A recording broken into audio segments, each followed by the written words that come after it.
convergence. Maybe next session we'll talk about non-linearity. Okay.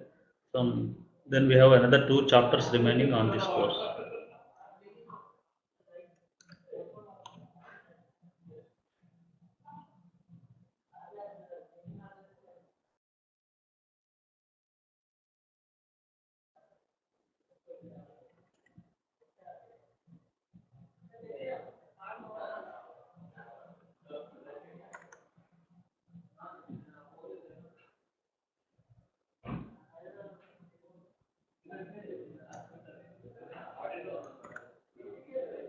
So last week we were talking about element quality. There are several aspects of element quality we need to consider. One of them is important thing is aspect ratio.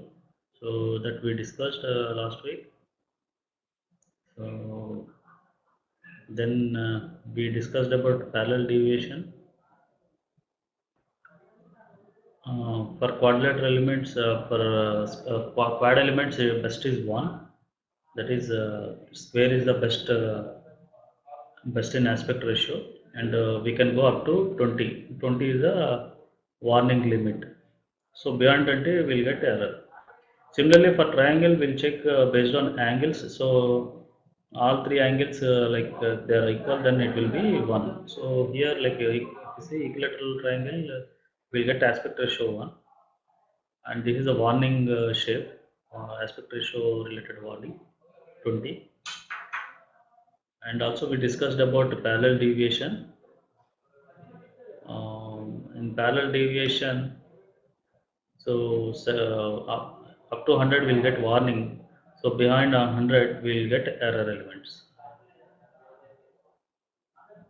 And coming to corner maximum corner angle, so for trias 165 is the warning. So beyond that it will get error. Okay. For the square above 180 it's error. So today we'll talk about more on Jacobian ratio. So Jacobian ratio is used to compute all elements except triangles and tetrahedrals. They which are linear. Okay, one is which are linear, and second thing is uh, these triangles and tetrahedrals which have perfectly centered mid-side nodes. So for these two things, Jacobian ratio cannot be computed. So what exactly is the Jacobian ratio? So remember, we were discussing about local coordinate system, global coordinate system, and natural coordinate system. So natural coordinate system is widely used, okay, in finite element formulation. So one of the reason uh, we use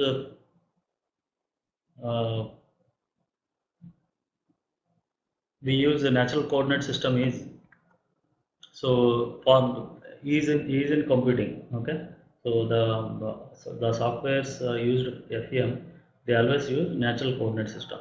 So this Jacobian ratio is somewhat related to their natural coordinate system.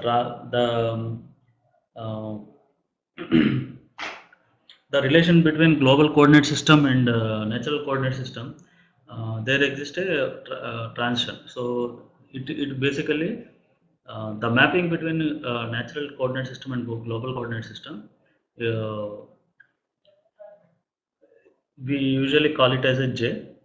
So from there it will causes this error. So Jacobian relates to an edge element length in global coordinate system to element length of the natural coordinate system. So basically the mapping between the local coordinate system to natural coordinate system, there exists a ratio. Okay, that ratio should be within the allowable limits. If it crosses the allowable limits, then we'll get a error. So so this Jacobian ratio is very important in finite element formulation. The reason is it drives most of the results. Okay, it may give erroneous results if you use very high Jacobian ratios. Let us understand what exactly is the Jacobian ratio. So if you see this equation, so this is the function represents global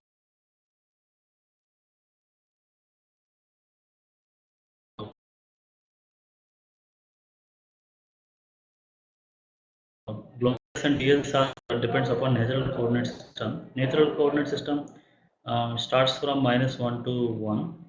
Okay, so and whereas local coordinate system is pure like uh, or regular coordinate system where it will starts from 0 to depends upon length of the uh, element. Okay, so the limits for global coordinate system is 0 to L or length of the element, whereas for limits for natural coordinate system is -1 to 1. So here there is here there is a one factor is J matrix. So matrix converts global coordinate system to natural coordinate system. So this J matrix, the determinant of a J matrix will is also called as RJ. So RJ at any given point represents magnitude of the mapping function between element natural coordinate system to real space. Okay. So in ideal, RJ gives a like magnitude. How much is the uh, how much is the mapping function between the magnitude of the mapping function between the natural coordinates and real space. Okay. So in ideal situation, RJ should be constant. RJ should be constant throughout the element. So if you pick any location in, say, in this equilateral triangle, if you pick any location and when you try to compute mm, determinant of a Jacobian matrix for that location, okay, it should have a constant value. Okay, any location it should give same values. Okay, it should not change. So now then what is the Jacobian ratio? The Jacobian ratio of an element is the ratio of the maximum to minimum values of Rj. Okay. So for example in equilateral triangle, this is the best element at least in trias. So when you try to compute Rj at any location, it is a constant. So here minimum value and maximum value are same. So we'll get a one value. So if you take this type of element, when you try to compute Rj or determinant of Jacobian matrix, it is not constant, it is varying. So the maximum to minimum determinant values is close to 30. So this is another type of element where we are having a issue here. If you see here, there is a issue over here. So here the Jacobian ratio may be approaching to 1000. So this is completely error element. Similarly, this Jacobian ratio in quadrilateral elements, uh, if you see here, here we are having 30 and here we are having 100. And there are other element shapes in quadrilateral quad elements. So best is one.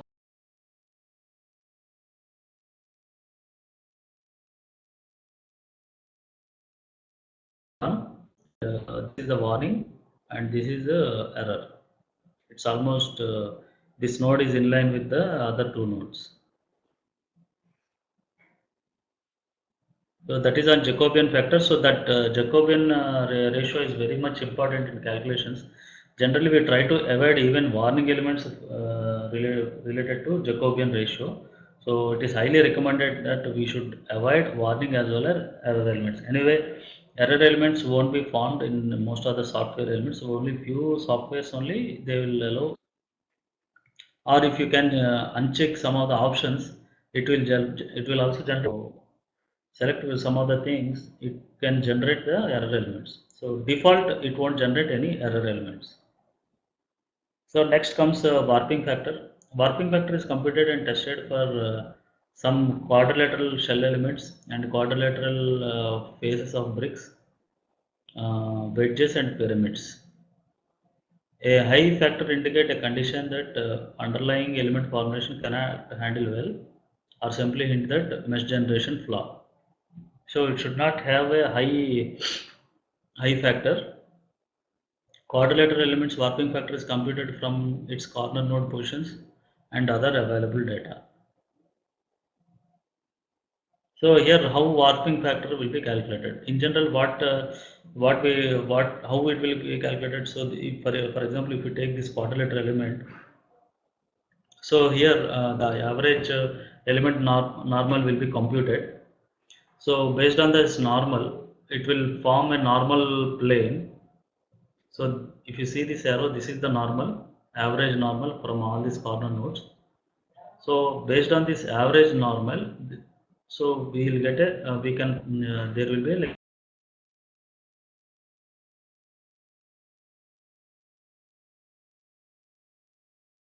plane perpendicular to this normal. On this plane, the element will be projected. Okay, so normal, and this element face will be projected onto this plane. Okay, now the difference in the height of the ends, okay, um, is is calculated. Okay, so this the difference between height of the ends means from here to here, what is the difference, that we'll call it as a 2h. Okay, here we are calling 1h and here we are 1h, so total it's a 2h. So the area warping factor of the element is computed as the edge height difference divided by square root of projected area. So basically the edge height length h by square root of projected area. Okay, so this area we have projected into this dotted plane. So this area program will calculate. So that square root h by that square root of that area will give the warping factor. So the best quadrilateral warping factor for a flat quadrilateral is 0. That means uh, the the projected plane and the area plane should be same, because remember, like our area warping factor is nothing but h by square root of area. So it can be 0 only when the edge length becomes 0. That means the projected area is same as the area of the element. So that is the ideal element. Okay, so some of the examples related to warping factor. So warping factor best is 0. Okay, and these are the allowable things which come between best and warning. So warning is 0.1, 1 is error if you see this shape, and 5 is also an error. So these type of shapes are not at all allowed. So this is a quadrilateral 1, 2, 3, and this is the fourth node. So when you try to project this to average to the normal face projected plane, so this is the projected plane. So there is a large difference. Okay, so h will be very high. Similarly, here h will be very less, and even this also not allowed. This type of elements. So some examples related to 3D elements. Okay, so best is 0 as we discussed. This is approximately 0.2. This 0.2 can be happen when there is a twisting of top face with respect to bottom face. So this is the bottom face, this is top face. There is a twisting in this direction up to 22.5 degrees. So that can be treated as a warning in the warping factor. And twisting beyond 45 degrees is an error, and approximately we will get 0.4 warping factor. So some guidelines on meshing. So when you try to, this is particularly relevant to the ANSYS.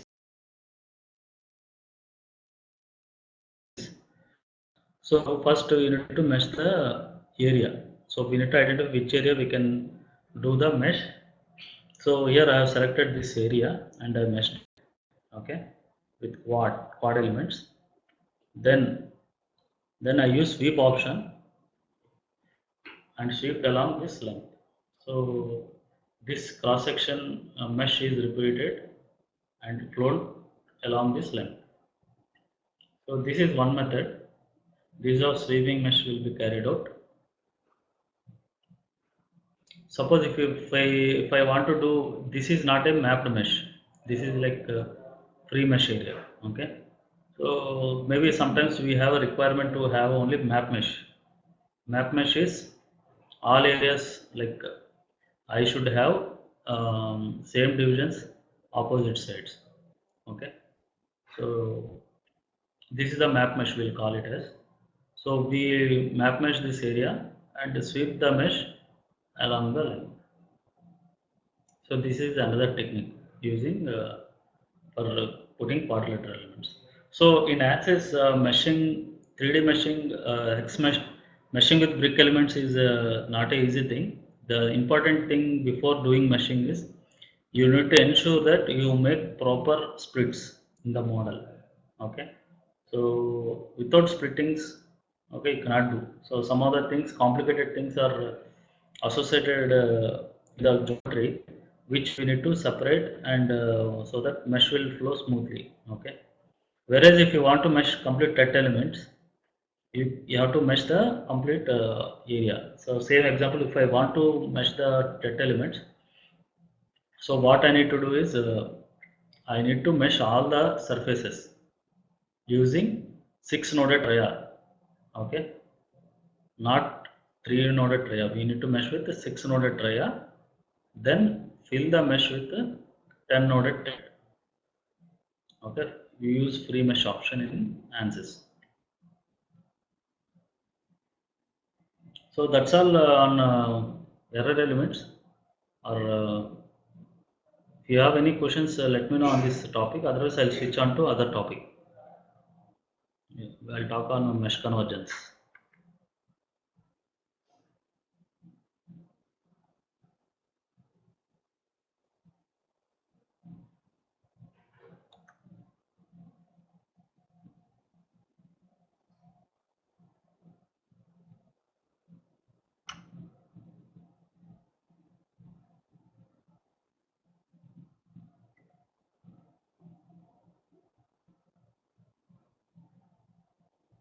So we completed mesh quality. Now we'll be moving on to mesh convergence. So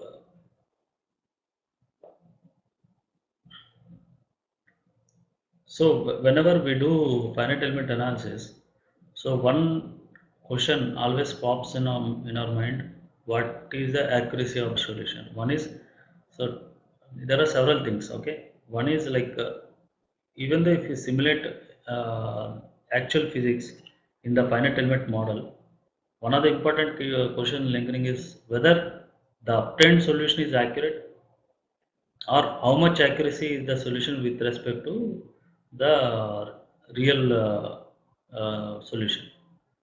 So that question will be always there. Okay, the reason is um, one of the things is in real life problem we have infinite number of degrees of freedom.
So we use symmetric option. Okay, no need to simulate complete geometry. If you simulate complete geometry, if you simulate 1/4 geometry, the results will be same. So, so as a smart technique, we need to impose symmetric boundary conditions here and here and apply the loads. So here I have put two types of meshes. One is very coarse and one is very fine. If you see the location, mesh location at this hole and at this hole, see how smoothly this mesh is blown. Okay, this is the requirement. Okay, of a mesh at the critical locations. So this is a very good mapped mesh here. Okay, this will help to converge our results. Let us understand what is the let us understand what exactly we need to get from these two models. Okay, so so this is very important picture. So if you see here, you try to increase this line indicates. Let us understand this line indicates our exact solution using theory or test analysis, whatever it may be. The straight line indicates the um, exact solution. So this is our finite element solution. This line, and also as you this x-axis represents uh, number of elements. So as you try to increase number of elements, this results this curve displacement, the results from the finite element try to reach to the actual solution. Okay, but we cannot get 100% perfect solution. There may be some gap. So we need to do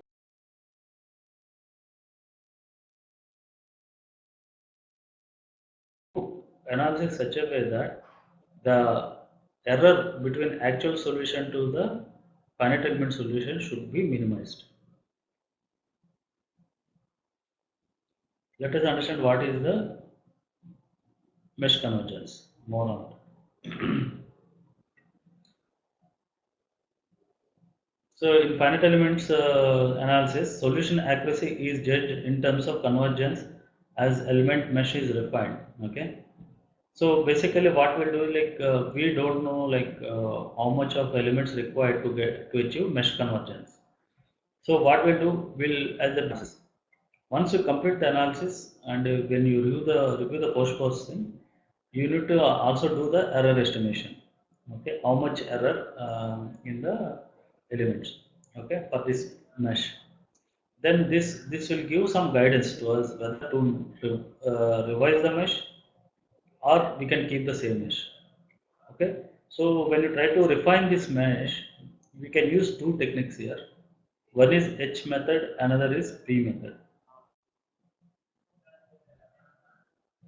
So H method refers to the process of increasing number of elements using model a given domain. Okay. Suppose if I have a component, for example, bottom there are three pictures are there. So here this is the baseline model. We have four elements. Okay. So when you try to solve this model and when we get results, so we understood um, there is a mesh convergence issue with this element size. So we try to reduce the element size. Okay, we try to almost increase the number of elements to four times. Okay, and then even then we are unable to get the convergence, then we need to increase further. So this is called mesh refinement. Okay, and once you define the mesh, you do the mesh refinement.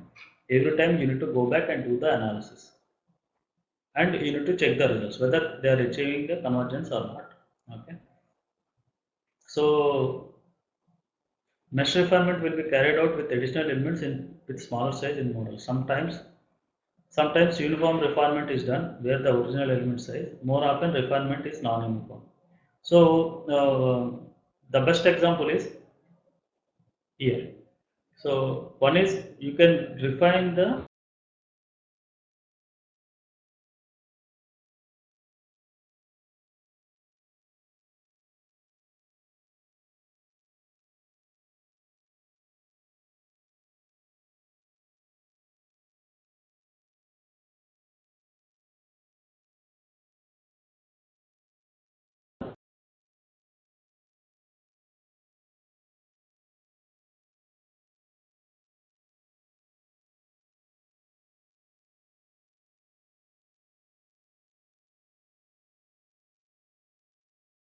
those are other those are previously refined mesh. 1 minute.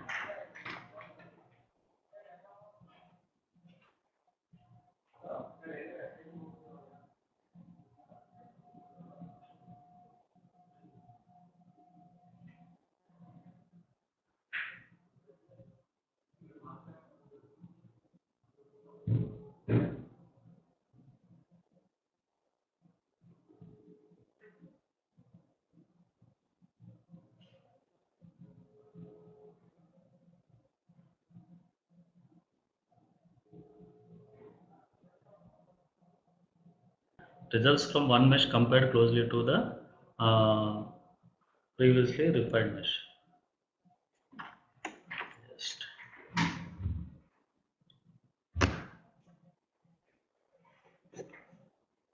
let us take same example. So, write iterations. Whether it is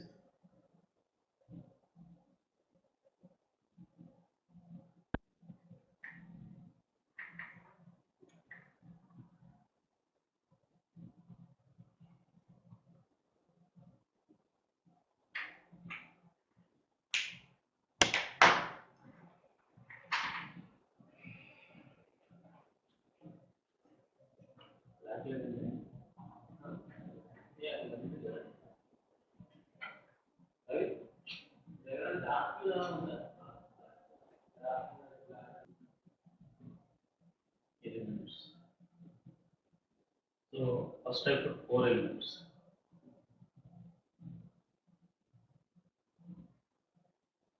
So result. It may be displacement. Generally we'll check stresses. Okay. So let us understand our stress value is somewhere. Yes. Okay. Then I solve with 16 elements. Okay.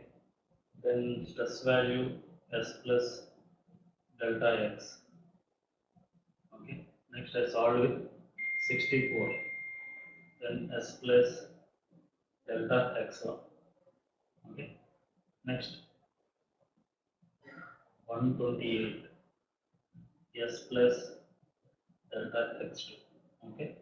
So we'll do all these iterations. Okay. Until S plus delta X. Okay. The difference will be the difference between 1 and 2 or this stress to this stress is very minimum or close to almost same. Okay. When both are same, then we'll stop the mesh refinement.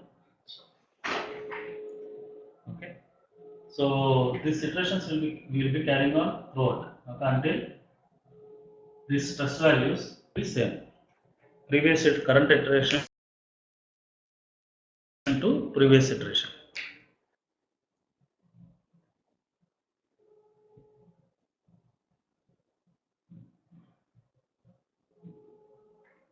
I hope. I think my looks like my voice is not clear. So I'll explain again. So here we have taken same example here. Like if I put number of elements 4, I'll get a stress of x s. Okay, let us put as a s. Similarly, if you try to refine these elements with 4 times, okay, you get a stress s plus delta x1, 128 s plus delta x2. So it is so on, like you will get different types of stress values as you increase number of elements. The reason is if you so when you try to see number of elements, the stress value try to reach actual value. Okay. So as you increase the number of elements, stress is trying to achieve the actual results. Okay. So we need to see any iteration, previous iteration and current iteration, where the stress values are equal. Okay, so when the stress values are equal, then we can stop the mesh refinement and we can take the that mesh as a converged mesh. So this is called H method. So coming to P method is we won't change any element size. Suppose if you see the bottom picture, this is our baseline model. We have meshed with four elements. Okay. Suppose we are not seeing any convergence here. So as we studied about linear versus quadrilateral, so quadrilateral will have mid-side nodes, and linear have only edge nodes or corner nodes. So here to get the convergence, we will add additional polynomials or we'll add additional nodes. This is called P method. So here basically we are increasing polynomials and the element geometry remains same. So this iteration process is done automatically within the program. P refinement may consist of adding additional degrees of freedom to the existing nodes. So this is one type of refinement. So in general conventional method, we always use H method. P method very rarely we use. As far as I know, we never executed in our group. Okay, a P method we never executed. So H method is regularly used across the industry. So your concentration should be more on H method, but you need to understand what is P method also. Okay. So coming to error estimation, so that is one type of refinement. Second thing is instead of doing manual iterations, we can compute the how much error in the solution. Okay, so like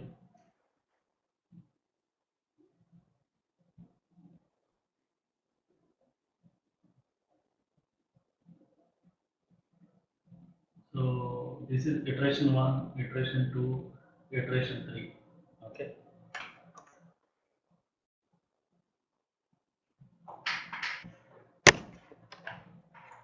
so this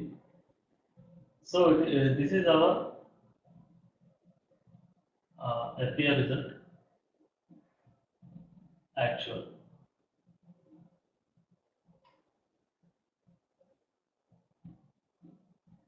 Actual. So for iteration one, what is the error? Error means what is the difference between actual to FPI to actual. So as you see, number of elements increase means like we error getting reduced, error in the results getting reduced. So it is very much important for us to see how we can calculate this error estimation. Let us look into that aspect as well. So results computed by FEA contain error. It means disagreement between FEA and exact solution. Right? This is the exact solution and this is the FEA result. So that may be using maybe due to several factors. First one is like bugs in software.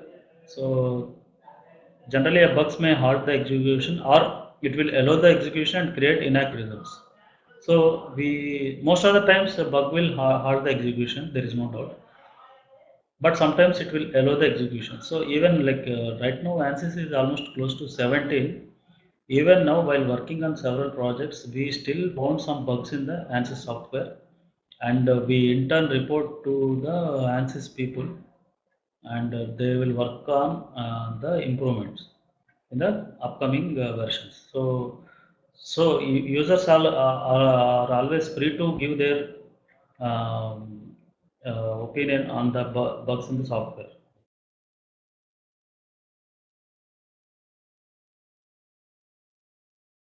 Okay, so we always report most of the times, like yearly, couple of times, 3 to 4 times, we always report some bugs in the software.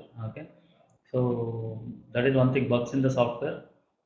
Don't assume that software whatever we are having is 100% perfect. There will be always some bugs which we may not be exploring it. Okay, user error. user error is very very general errors happens.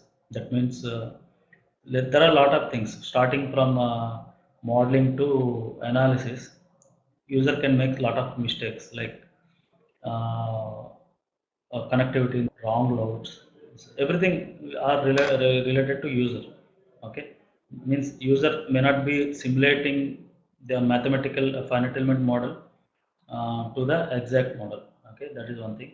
And some other things, modeling error, maybe the geometry whatever we consider may not be perfectly similar to the actual model or actual physics of the model. Discretization error, these also like finite element modeling error, putting wrong elements. Okay, and putting wrong elements, very using very coarse mesh. So these are the some of the errors relevant related to the finite element methods. So same thing here. Software bug, it may halt the execution or it will allow the execution, create inaccurate results. User error, mistakes made by software user after physical problem has been understood. So even after understanding also, you sometimes users will make mistakes. Choosing wrong element, poor element sizes, applying wrong loads and boundary conditions. These are some of the user bound errors. And modeling error is a difference between physical system and its mathematical model.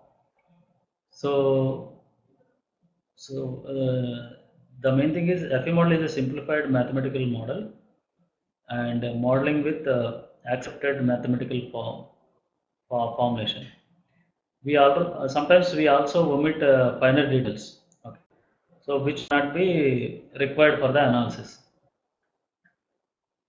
What will happen like sometimes like if you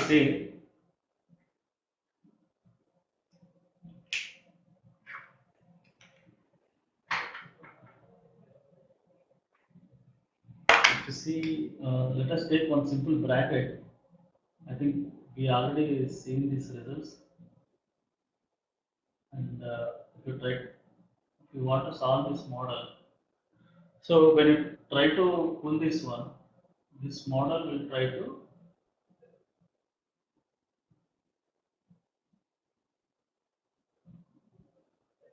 bend this way.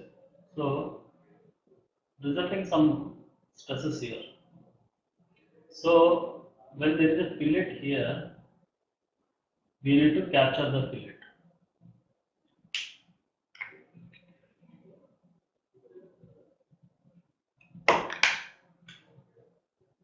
Suppose this is our actual geometry. This is our actual geometry. Okay. So here we have fillet here. Suppose if a user decided not to take this, not to consider this fillet, it may not be critical. Then the stress flow may not be uniform here. When you apply load, there will be high stress will be here. So when you try to model this without fillet, then we may get very very high stress, and which is not correct. Okay. So generally we'll put fillet at this type of locations to avoid high stresses. So these are the some of the things like we have some of minor details like small holes, small field, and other geometric irregularities. So some of the things we by mistake we deliberately remove these things, then it may result to wrong stresses. So we should be able to understand if you remove some of the details, what will happen to the geometry. So understanding the physics of the model, okay, is very very important. If you remove a particular features, whether that will have impact on other components, we need to check. Discretization error, difference between mathematical model and finite element model. So as we mentioned, like number of degrees of freedom in mathematical model are infinite, whereas in finite element analysis it's a finite because we have only restricted number of nodes and elements. So they are not infinite. And FEM results influenced by, as we discussed, these results are influenced by number of elements or element size and the number of nodes. So discretization error will be minimized if structure is correctly represented. And coming to error estimations, so let us understand what exactly this smooth stress. So average stresses is based on evaluating stresses at the Gaussian point locations.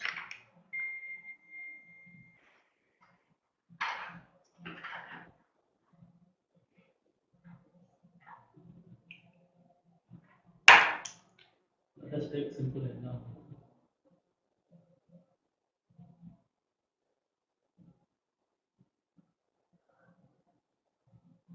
So when you try to solve this finite element method, so generally stresses will be calculated at the Gaussian points, not at the nodes. Okay, these are the Gaussian points.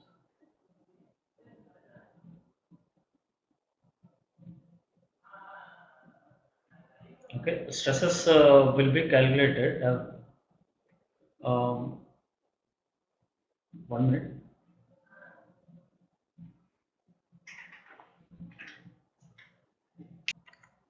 Okay, so averaging stresses will be calculated at the Gaussian points. Then these stresses will be, suppose if I take this element, okay, this element, all the stresses will be calculated at the Gaussian points, then interpolated back to node. Okay, so there will be, let us put 1, 2, 3, 4. So the stress will be here as S1, S2, S3, S4. Similarly, the stresses will be coming here, calculated at these Gaussian points. Okay, so the stresses coming from here will be added up here, S2 dash. Okay, and these stresses will be interpolated based on the shape functions. Okay, similarly here the stresses in this node, there are four stresses coming up from this Gaussian point, from this Gaussian point, from this Gaussian point, and from this. Okay, so this is called smooth stress. Okay, like it has been averaged to the node. This is called smoothing of stresses. Okay, so and in general, like the general stress field is generally calculated by this equation. Okay, this we have discussed previously in chapter 2. So the difference between the general stress field means from this to the smooth stress generally differs. Okay, the smooth stress we get by averaging from Gaussian points will differ from the general stress field from this equation. So if there is a maximum deviation is there, then it requires mesh refinement. Okay, the difference between average stress S average and S field. This is deriving from Gaussian points. This is from field stress from a field. So the difference between minus S field should be less than allowable values. Okay. If it is above the allowable point, then we need to go for mesh refinement.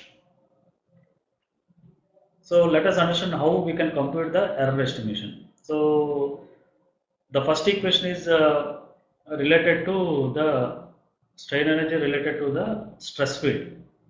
Okay, stress field is calculated by using this equation, E into B into U. U is a displacement vector, B is the strain to displacement matrix, E is the Young's modulus. Okay, so this equation is related to the strain energy by element stress field. Okay, and this equation is related to strain energy with respect to the smooth stress. Okay, and This one is the difference between element stress field and uh, average stress or smooth stress. So where m is the total number of elements m we are using here, and v is the volume of the element. Now coming to error estimation. Error estimation is UE, okay, error in the strain energy plus strain energy, total strain energy plus error in the strain energy by square root. Okay, this is how we will calculate the strain energy.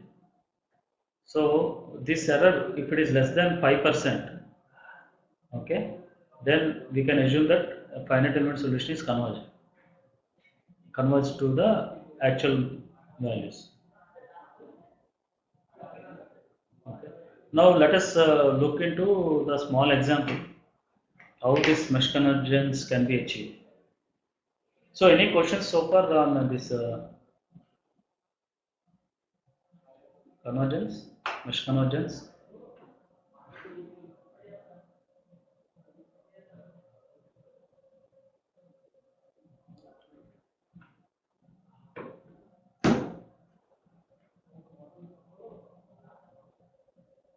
Any questions?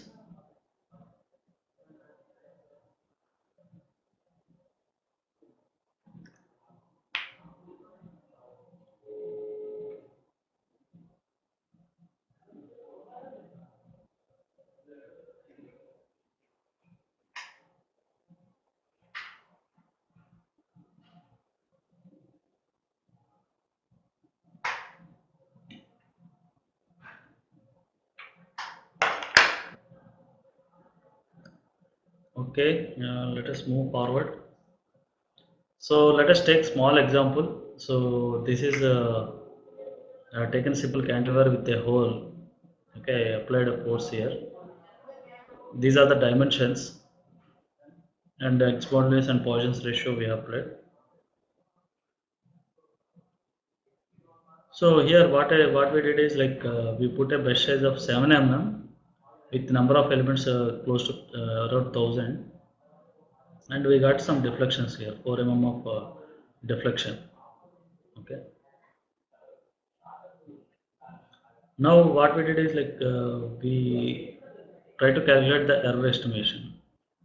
So when I try to put element size of 7, I got a stress of 500 MPa, and we got an error estimation of 38. Okay. So I checked with the SZ as well. So SZ also we are getting error estimate close to 38. Definitely we are not meeting the criteria because our criteria is 5%.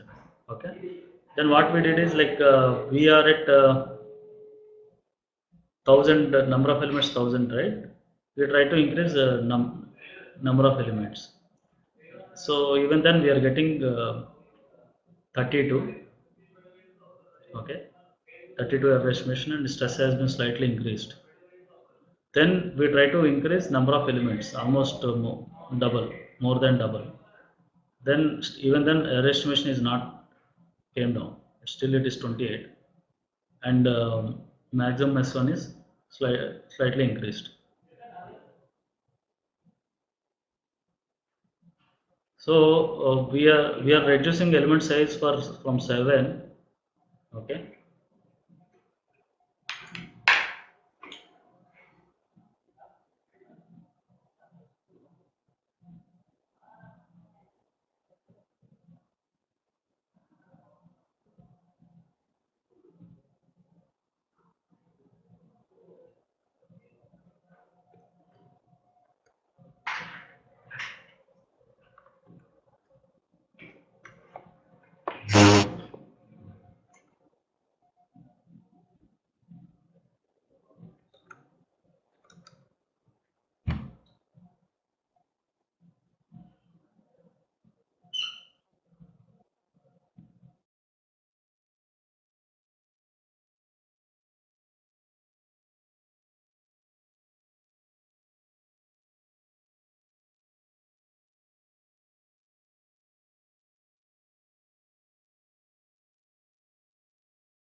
think some audio issue is there.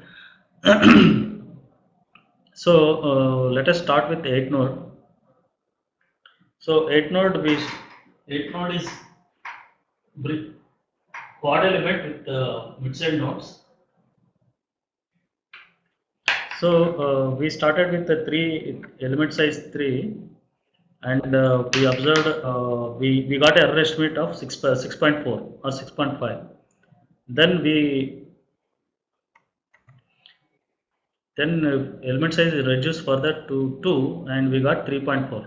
So this is where like we got mesh convergence achieved at 227 number of elements. This is with 8 noded quad element. So 8 noded quad element.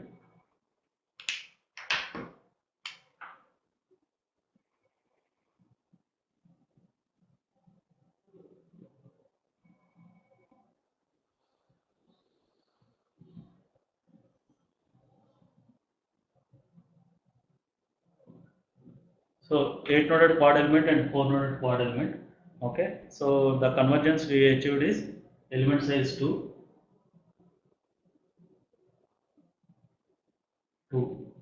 Number of elements 227. Okay. So we achieved for this element size and number of elements. Okay. So we got 3%, 3.4% error. Now we reduced further with element size 1, and we got 1% error. Okay. So anyway, this is not relevant because we can stop here 427 number of elements. Then when we studied with the 4 noded elements, we started with element size 2, and we got a error estimate of 24, and number of elements 227. And when we reduce further to element size 1, we got error estimate of 14, and number of elements 901. And we reduce further 0.5, and we got error estimate of 8, and we are getting closer to the convergence of 5%, and we got a 3600 number of elements. Then we reduce further of quarter mm, and we got the convergence. So here the element size is what, 25.25 and here 2 and number of elements 13,646. Now see the difference. Okay, the convergence, how we can get faster convergence in quadratic elements. So always it is advised to use quadratic elements whenever we require faster convergence. Okay, with the 2 iterations with less number of nodes elements, we got a convergence here. Whereas if you see here, almost 60 times, 600 times, right? 60 times. The model size is 60 times bigger than the quadratic model. Okay, so just to brief you again on linear versus quadratic.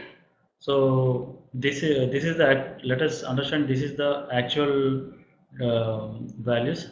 Okay, so when you try to put one element here, so it cannot capture here actual degrees of freedom or displacements. Okay, when you put using linear approximation one element, when you try to put quadratic approximation with one element, it will thoroughly capture the actual physics of the problem. Okay, so whereas if you want to use linear approximation or linear elements, we need to use multiple elements to capture that curvature or actual physics or actual behavior of the component. So if you achieve with one element in quadratic elements, we may need multiple elements to get the actual convergence. So this was demonstrated here. So instead of 227, we went with 13,000 elements. So this is the advantage of quadratic element formulations.